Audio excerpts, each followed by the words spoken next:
Welcome to the Camper Van channel, the YouTube channel for all things VW camper. Now, a couple of years ago, I bought this, an unassuming Volkswagen Transporter panel van. But my goodness, look at him now. His conversion into a great little Volkswagen camper van is complete. Now, if you're thinking of doing something similar, this series of videos is packed with advice and information on the whole process, hopefully to help you save time, hassle and money. As I found out, even if you're not doing the hands-on work yourself, you still have to make a shed load of choices and decisions to make sure you end up with the camper van of your dreams. So these videos are a mix of what I've learned going through the process and some expert advice from the professional converters who did such a great job on my van. For this first video, we're going to start at the beginning, how to get your hands on the right van to convert. The first choice is probably the only obvious one in the entire process. It's got to be a VW. We mainly use the VW brand only because obviously it's heritage with campers and also the amount of value it retains as well. So most people can buy a camper, have it for a few years. If they look after it, then they get quite a lot of the sum back again. So it actually means it's quite, it's not just hemorrhaging money like a big motorhome or going on holiday every year.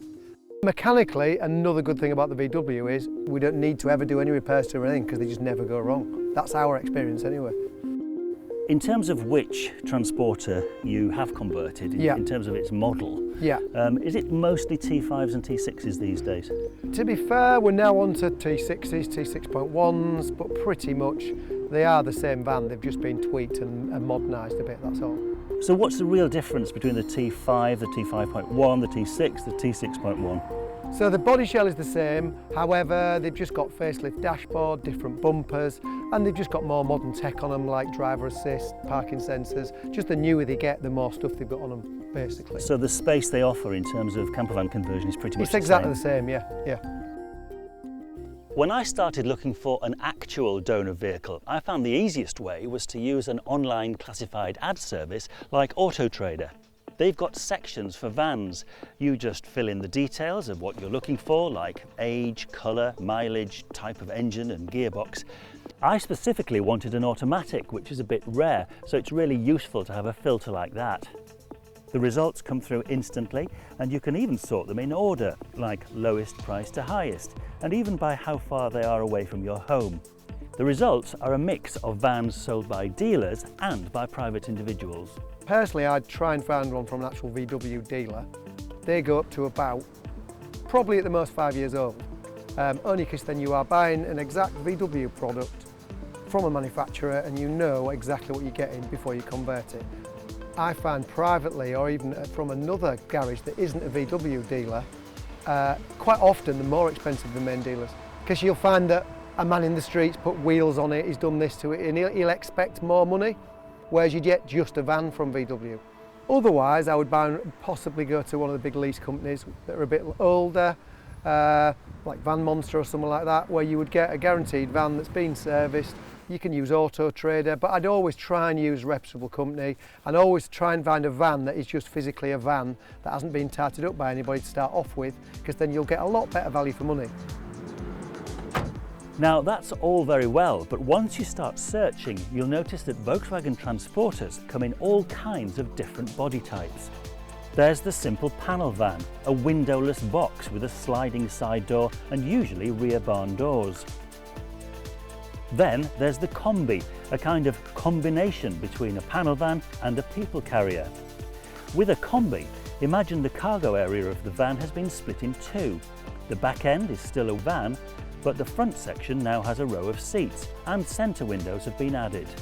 You'll also come across transporter models that are meant to carry just passengers, minibuses, maybe a Caravelle people carrier. Generally, these have more seats, more windows and are much plusher inside. Any one of these could be converted into a camper van, but which one is best? So if you buy a panel van, it is just an empty van that is ready for conversion. So it's probably the easiest van to convert, I would have said.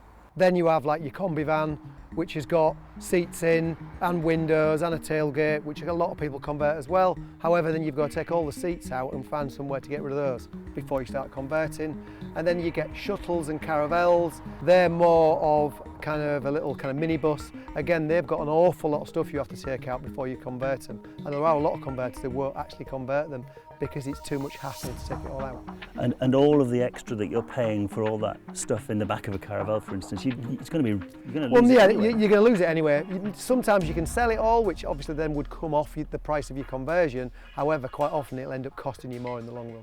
So panel van would be your recommendation? That would be my recommendation, yeah. I decided to search for a panel van and then realised that there was another decision to make. The long and the short of it is the long and the short of it. Volkswagen Transporters come in two wheelbases. This is the short wheelbase, the most common one, but there's also a long wheelbase which is 40 centimetres longer. With the long wheelbase, it's as though VW have taken an extra 40 centimetres of vehicle and slotted it in between the rear edge of the sliding door and the edge of the wheel arch. Now, 40 centimetres doesn't seem very much, but inside that translates into an awful lot more volume of useful space, useful camping space. Surely that's got to be the choice for a camper van. I always used to say long, however, now I say short, only because they're just more usable round town, little Cornwall villages and, you know, in the Lake District. And you can park one easily in a Morrison's car park. However, long wheelbase are just a little bit longer and a little bit more awkward in traffic.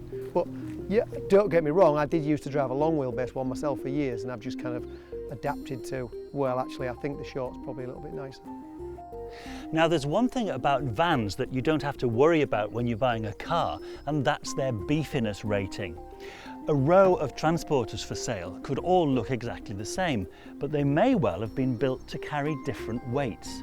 Maximum allowable mass is the total weight of the van and the stuff and people you put inside it that it's been built to carry safely. As I said, they all look the same, but the ones with a higher rating have got things like beefier brakes and suspension. You might see a badge on the back that tells you the weight rating. A T28 has a maximum allowable mass of 2.8 tonnes. A T30, 3 tonnes. A T32, 3.2 tonnes. But is any of this a deal breaker when it comes to camper vans? You're fine converting a T28 or a T30 or a T32. However, all it means is that when you and your partner or whoever are loading your van up, you'll know that legally you are allowed to have that weight in it as well. It gives you the capacity. It doesn't add a great deal converting it. There's much more detail on the whole process in this excellent little book by yours truly. You can take a look at it on Amazon using the link in the description below. There's a more obvious option to weigh up when you're searching, and that's roofs. Most short or long wheelbase transporters come with a standard height roof, like this one goes up to there. Most converters will cut a dirty great big hole in it and insert a pop top. We'll come on to pop tops in much more detail in later videos in the series, so make sure you subscribe to the channel and click that bell icon, and then you'll hear when the rest of the camper conversion videos come along. But you can buy a van that already has a higher roof, a fiberglass extension that's used to increase cargo space when it's a van, but can become an extra bedroom in the hands of a converter.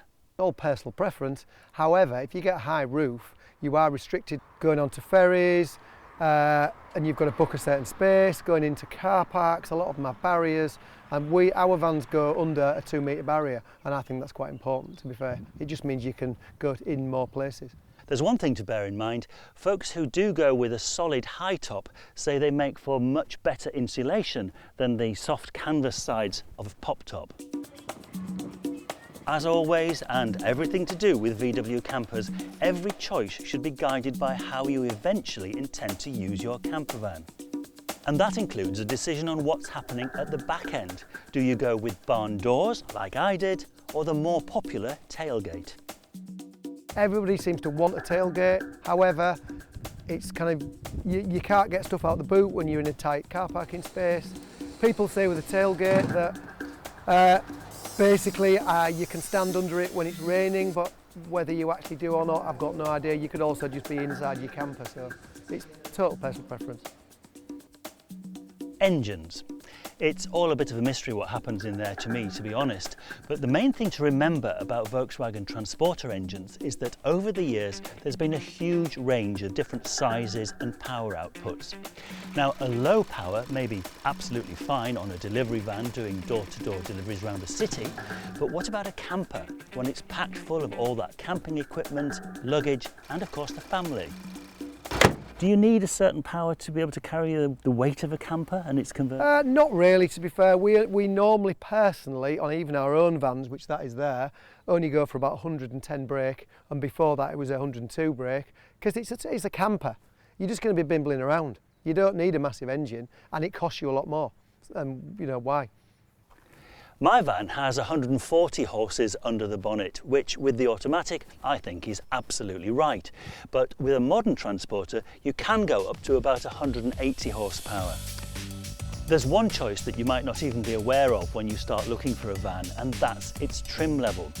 A Startline package is the most basic, with plastic bumpers for example.